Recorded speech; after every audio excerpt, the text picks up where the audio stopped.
Ahora vamos a ver las funciones de las válvulas del corazón.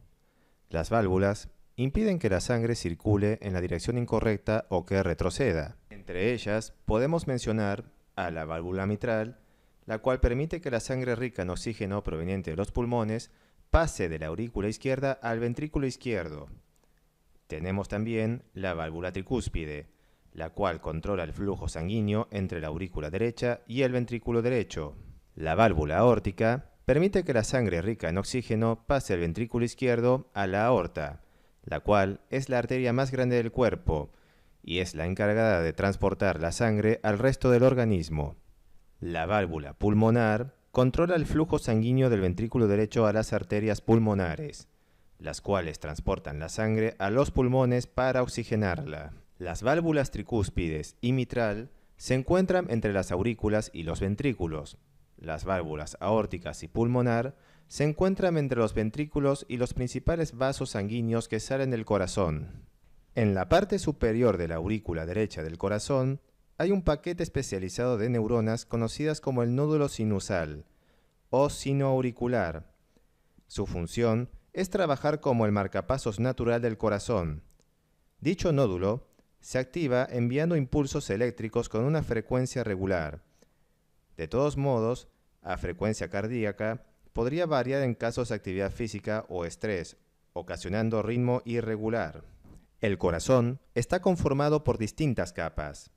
Entre ellas tenemos el endocardio, la cual es una membrana interna muy delgada que recubre las cavidades cardíacas, ya sea las aurículas y los ventrículos. Está también el miocardio, o el músculo propiamente dicho, que se contrae impulsando la sangre.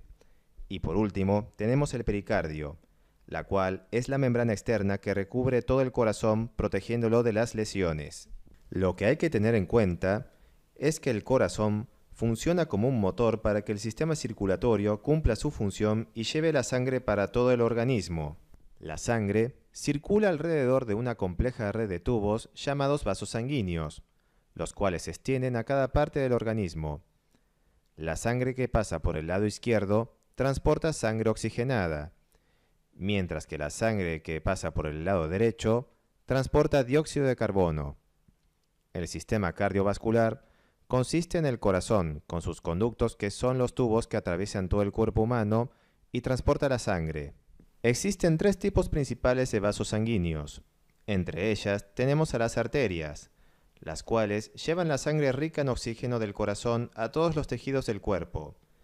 Se ramifican varias veces, haciéndose cada vez más pequeñas a medida que transportan sangre más allá del corazón hacia los órganos.